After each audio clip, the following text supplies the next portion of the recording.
Assalamualaikum warahmatullahi wabarakatuh. Bertemu lagi dengan UPPPMB di segmen Simba, informasi mengenai mahasiswa baru. Untuk kali ini kita akan membahas mengenai Fakultas Kedokteran. Apa saja yang ada di Fakultas Kedokteran, prodi-prodinya. Di sebelah saya sudah ada Dr. Desdiani SPP MKK. Beliau selaku Wakil Dekan Bidang Akademik, Pengembangan Inovasi, Pengabdian, dan Hilirisasi Riset. Nah, beliau nanti akan memaparkan mengenai apa saja prodi yang ada di Fakultas Kedokteran. Silakan, Dok. Ya, terima kasih atas pertanyaannya. Semoga kita selalu sehat walafiat ya semuanya. Baik, terima kasih. Fakultas Kedokteran Universitas Sultan Ageng Tirtayasa itu sebenarnya berdirinya adalah pada tanggal 30 April 2019 bersamaan dengan SK terbit Prodi Kedokteran. Nah, kemudian di dalam Fakultas Kedokteran Untirta ini itu sebenarnya ada 5 prodi. Ya, 5 prodi. Yang pertama adalah Prodi Kedokteran, berdirinya 30 April 2019. Kemudian ada Prodi Ilmu Keolahragaan, itu berdiri pada tanggal 28 Desember 2018. Kemudian ada Prodi Gizi yang berdiri pada tanggal 31 Desember 2019. Prodi S1 Keperawatan pada tanggal 30 April 2020. Ya, ini yang paling bungsu ya. Dan yang terakhir adalah D3 Keperawatan yang sebenarnya adalah berasal dari Akademi Keperawatan Pemkab Serang yang dialihkan ke Untirta pada bulan September 2017. Jadi total program studi yang ada di FK ada 5. 4 program studi strata 1 dan 1 adalah diploma 3. Gitu Pak Tono. Nanti kita akan tambah lagi sesuai dengan kebutuhan kita, sehingga nanti mahasiswa kita itu juga selain di stase preklinik dan stase klinik juga nanti akan ada stase di langsung terjun ke masyarakat, misalnya ke puskesmas atau langsung ke unit-unit kesehatan terkecil sampai tingkat desa. Itu untuk prodi kedokteran. Untuk prodi keperawatan itu sebenarnya hampir sama dengan kedokteran, hanya mungkin skupnya lebih cepat ya. Jadi kalau kedokteran tuh masa studinya paling cepat itu kalau lulus semuanya 6 tahun, keperawatan itu 5 tahun. Nah, keperawatan itu ada 1 tahun stase klinik yang sebenarnya juga dilaksanakan di rumah sakit. Perkuliahannya selama stase preklinik itu hampir sama dengan kedokteran. Jadi mereka akan ada mengikuti perkuliahan dasar di kelas-kelas, kemudian ada kelas-kelas kecil untuk diskusi kelompok, kemudian juga ada laboratorium penunjang ya, seperti laboratorium maternitas, kemudian ruangan ICU, mini ICU, kemudian ruangan-ruangan keperawatan dasar dan beberapa lab-lab yang mungkin menunjang pada saat stase preklinik. Nah, setelah mereka menyelesaikan pendidikan prekliniknya, mereka akan dilanjutkan dengan stase klinik di rumah sakit pendidikan. Mereka akan berhadapan langsung dengan pasien sama seperti koas-koas untuk prodi kedokteran, dan mereka di situ akan belajar banyak tentang penanganan pasien-pasien dan akan dibimbing oleh dosen-dosen yang berasal dari klinis. Jadi dosen-dosen yang memang bertempat dan bekerja langsung di rumah sakit pendidikan. Nah, kemudian untuk prodi gizi juga seperti itu. Jadi prodi gizi mereka juga punya laboratorium. Ada 10 laboratorium yang ada 12 laboratorium gizi yang kita sebenarnya sudah punya. Sebagian sharing dengan prodi teknologi pangan. Kami sudah punya lengkap dan mahasiswanya juga akan menjalani pendidikan seperti dengan prodi-prodi di ilmu kesehatan. Jadi untuk yang tahap awal mereka akan kuliah seperti biasa di ruang-ruang kelas, kemudian nanti ada diskusi-diskusi sesuai dengan mata kuliah masing-masing, dan nanti pada saat di semester-semester akhir ya, tingkat 4 itu mereka juga akan ada magang klinik. Magang kliniknya juga di rumah sakit pendidikan ya. Jadi mereka langsung berhadapan dan bagaimana melakukan assessment status gizi pasien ya, tentunya dengan bimbingan pembimbing di rumah sakit pendidikan itu. Kalau di prodi gizi namanya clinical instructor, itu hampir sama dengan keperawatan, dan disitulah nanti mahasiswa gizi akan mendapatkan bimbingan tentang bagaimana menangani pasien langsung, tentunya dengan kualifikasi atau masalah-masalah di bidang gizi. Nah, satu lagi Untuk yang S1 adalah prodi ilmu keolahragaan. Prodi ilmu keolahragaan ini memang lebih banyak nanti akan berkegiatan di lapangan karena memang namanya saja prodi ilmu keolahragaan, jadi mereka selain teori nanti praktek lapangannya yang akan lebih banyak lagi.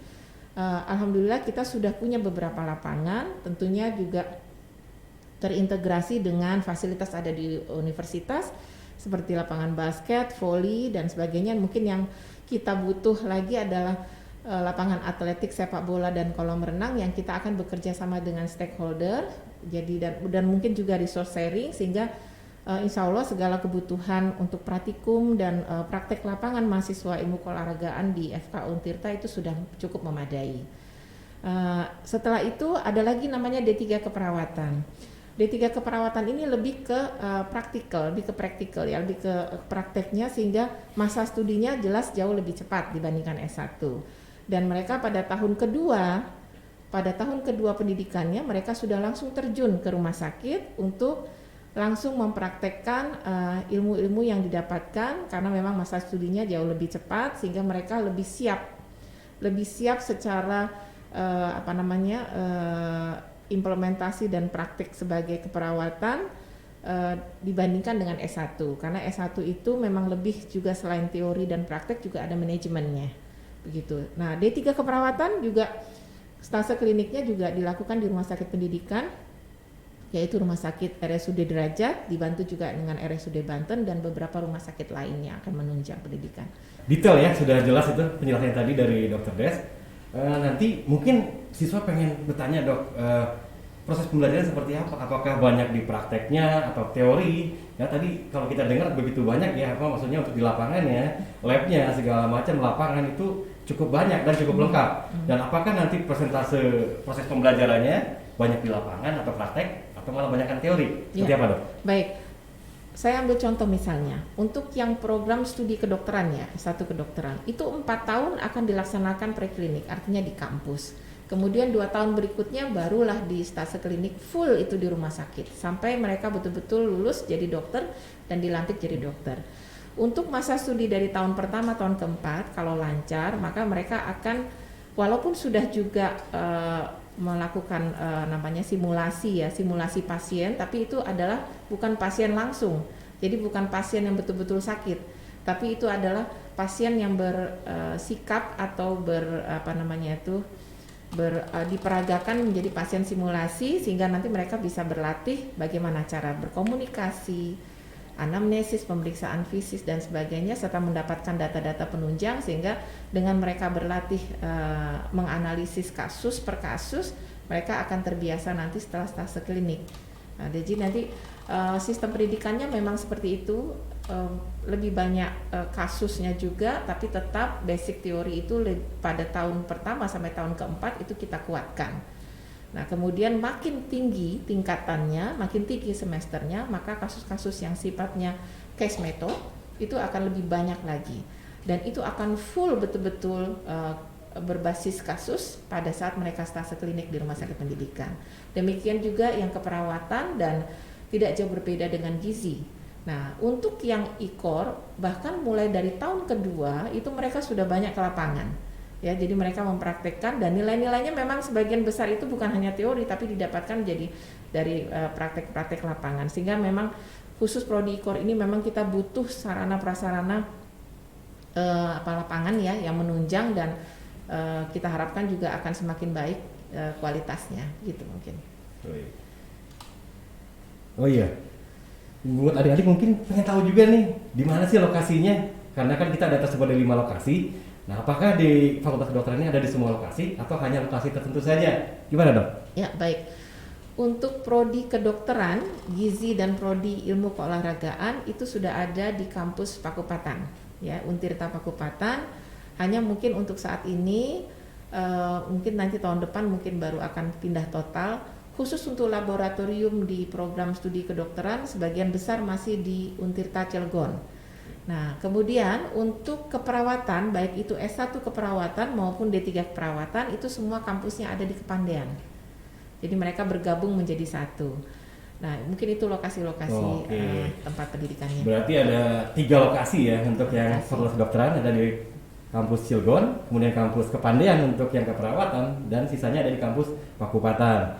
Dan mungkin karena ini masih, kalau boleh tahu kedokteran katanya masih baru dok ya, jadi belum ada lulusannya ya. Belum. Nah ini dari tahun berapa baru ada fakultas kedokteran di Untirta ini? Ya, Fakultas Kedokteran itu berdiri sebenarnya sesuai dengan SK terbit ya dari program studi kedokteran 30 April 2019.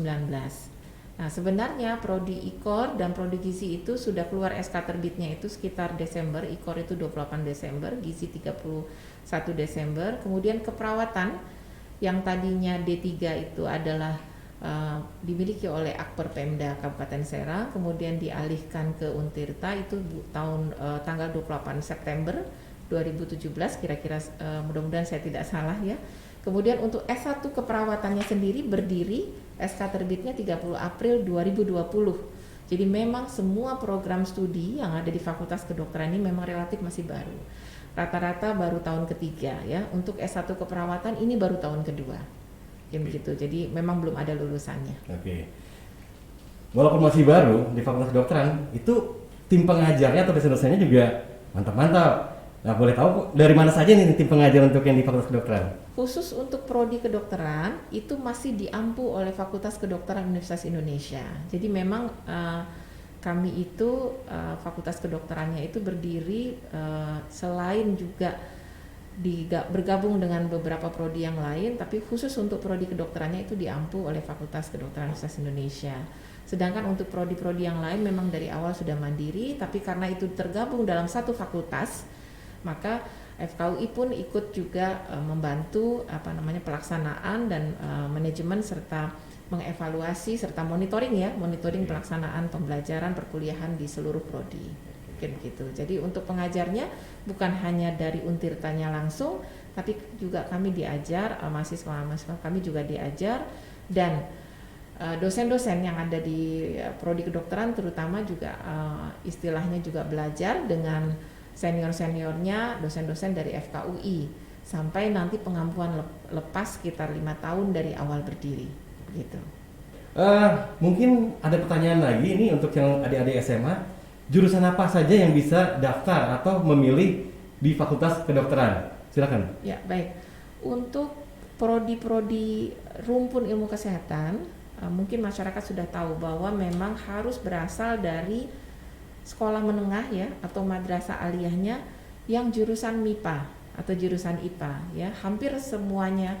Untuk prodi ilmu keolahragaan memang ada sedikit perbedaan. Untuk pilihan jalur pertama dan kedua itu harus berasal dari jurusan IPA. Tapi untuk yang jalur ketiga mandiri itu tidak ada aturan khusus sehingga yang jalur non IPA pun mungkin bisa. Tidak ada perbedaan untuk asal sekolah, baik itu sekolah menengah atas maupun madrasah aliyah, negeri maupun swasta, tidak ada persoalan, tidak ada masalah, artinya tetap diperbolehkan. Hanya memang kami tidak menerima dari jalur SMK sampai saat ini, sampai ada penjelasan atau instruksi lebih lanjut dari kolegium masing-masing. Mungkin begitu bisa disampaikan.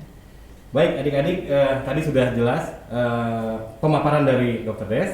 Jadi mungkin ada closing statement dari Dr. Des tentang Fakultas Kedokteran ini. Baik, terima kasih.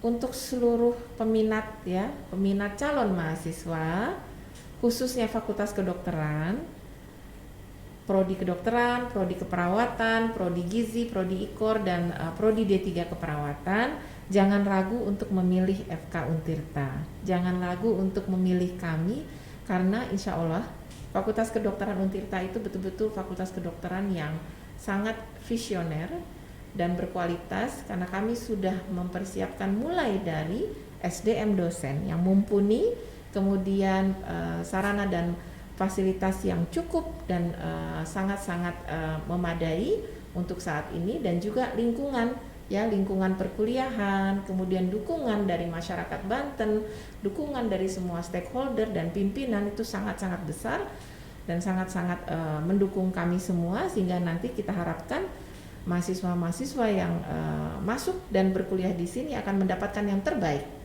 ya, yang terbaik untuk pendidikannya dan juga untuk menggapai masa depannya. Gitu. Ya. Terima kasih atas waktunya. Kemudian juga nanti jangan lupa untuk detail pertanyaan, kita ada program interaktif live streaming Zoom. Nanti waktunya bisa dilihat atau jadwalnya bisa dilihat di web pmb.untirta.ac.id.